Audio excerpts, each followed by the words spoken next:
वो रहा लाल लाल पका हुआ फल, काफी बड़ा है, इसे ही खा लेता हूँ। माता श्री के लौटने तक भूख नहीं लगेगी।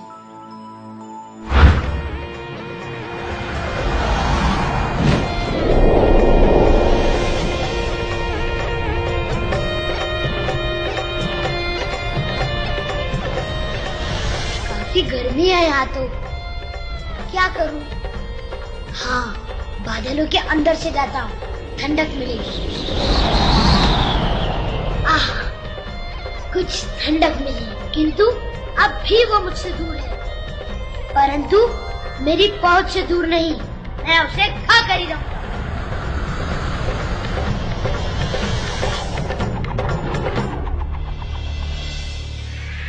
अरे ये बालक सूर्य की ओर क्यों जा रहा है? वो भी मुंह खोले, आज अमावस है। सूर्य को ग्रहण लगाना मेरा काम है, फिर इसे रोकना होगा। ये बालक, वहीं ठहर जाओ तुम। सूर्य की ओर कहां जा रहे हो? ओहो, तो इस फल का नाम सूर्य फल है। अच्छा हुआ तुमने बता दिया, वरना माता श्री पूछती कौन सा फल खाया था, तुम्हें क्या नाम बताता। मूर्ख बालक, लौट जाओ यहाँ से। आज इसे ग्रहण लगाना राहु का काम है। मुझे भूख लगी है, ये भोजन ग्रहण करना मेरा काम है। लगता है तुम ऐसे नहीं मानोगे।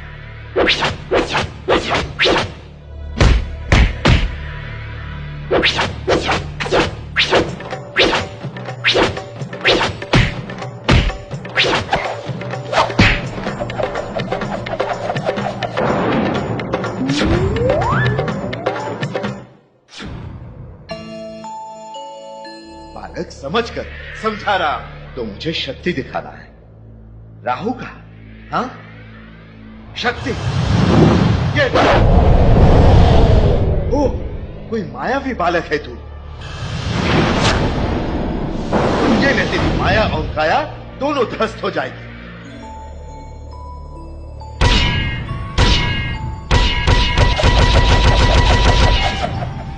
मैं तो ऐसे नहीं माना, पर लगता है तुम वैसे मानोगे।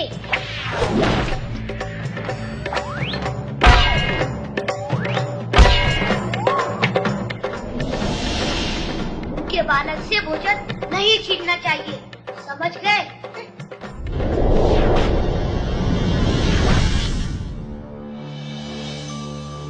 महाराज इंद्र, महाराज इंद्र, महाराज इंद्र, महाराज इंद्र। राहु, इस तरह हमारा विश्राम भंग करने का कारण? महाराज इंद्र, मैं बहुत मुसीबत में हूं। तुम तो स्वयं एक मुसीबत हो राहु। तुम पर कैसी मुसीबत? और ये क्या, आज तो तुम्हें सूर्य को ग्रहण लगाना था। तुम्हें तो देखकर लगता है किसी ने तुम्हें ही ग्रहण लगा दिया है। हाँ महाराज, एक वानर सा दिखाई देता बालक सूर्य को फल समझकर खाने के लिए उसकी ओर चला जा रहा है। वानर समान बालक सूर्य को खाएगा? हाँ महाराज इंद्र, मेरा विश्वास करो। विश्वास करना ही होगा। राहु जिससे मार खा सकता है, वह सूर्य को भी खा सकता है। और अगर ऐसा हो गया तो इस संसार का क्या होगा? हमें उसे रोकना होगा। चलो।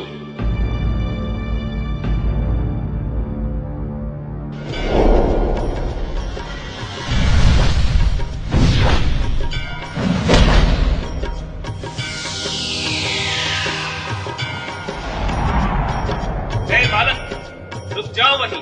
मुझे रुकने का कहने से पहले मुझे रोकने का परिणाम अपने मित्र से पूछ लो।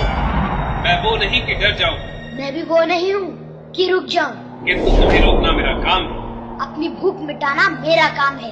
तुम सूर्य को छू भी नहीं सकते। मैं छूना चाहता भी नहीं हूँ, मैं तो उसे खाना चाहता हूँ।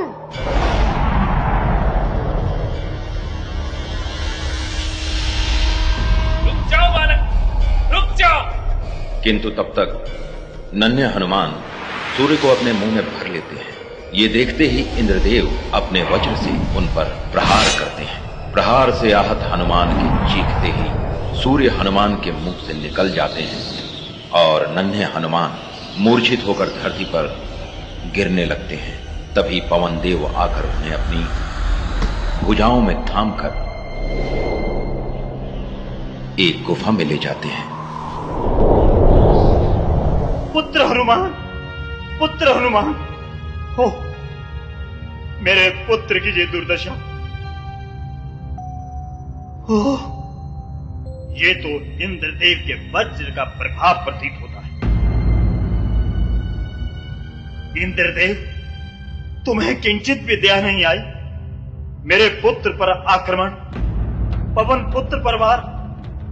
अब तुम भी देखो मेरा प्रकोप। और क्रोधित पवन देव ने अपने आप को उस गुफा में ही कैद कर लिया। फिर क्या था, पवन के बगैर सारी सृष्टि अस्त व्यस्त होने लगी। चलती हवा रुक गई, हिलते पेड़ पौधे ठहर गए, मंदिर पर लहराता ध्वज स्थिर हो गया। जानवर अपने नथुने फुलाते हुए सांस लेने की कोशिश में यहां से वहां गिरते पड़ते भागने लगे। मनुष्यों का भी यही हाल हो गया। सांस लेने की फिराक में उनका दम फूलने लगा। नदी का पानी ठहर गया।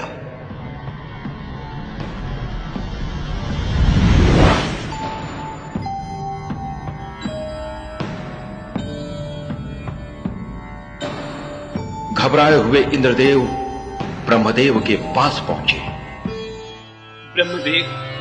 ब्रह्मदेव, घोर विपदा आन पड़ी है। संसार में त्राही मच रही है। हमें पता है इंद्रदेव, सृष्टि की सुरक्षा का जो कार्यभार हमने तुम्हें सौंपा था, उसे ठीक से निभा नहीं रहे हो तुम। मैं तो निभा रहा हूं ब्रह्मदेव, परंतु ये सब पवन देव के कोप से हो रहा है। पवन देव? जी हां ब्रह्मदेव, पता नहीं वे कहां छिप गए। मैं तो उन्हें खोज भी नहीं पा रहा। हवा के बिना कुछ ही समय में सारी सृष्टि नष्ट हो जाएगी। अब आप ही कुछ कीजिए ब्रह्मदेव।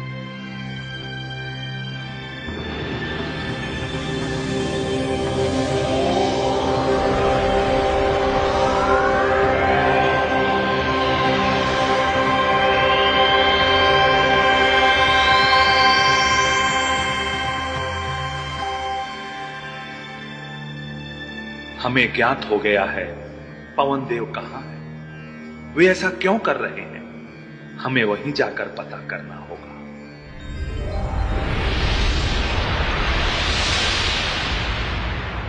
आप प्रणाम ब्रह्मदेव। पवन देव, तुम यहां हो? तुम्हारे बगैर बाहर सृष्टि का क्या हाल है? इंद्रदेव को तुमसे शिकायत है। मुझे भी इंद्रदेव से शिकायत है। इन्होंने मेरे पुत्र पर वार किया। तुमने इस पर वार किया था? इस बालक पर? हाँ, और वो भी अपने वज्र से। वज्र से? हाँ ब्रह्मदेव, किंतु क्यों वार किया ये तो पूछिए। इस बालक ने सूर्य को अपने मुंह में भर लिया था। अगर उन्हें खा जाता तो इस सृष्टि का क्या होता। यह तो नादान बालक है, किंतु तुम तो समझदार हो। इंद्र, तुम्हें इसे समझाना चाहिए था।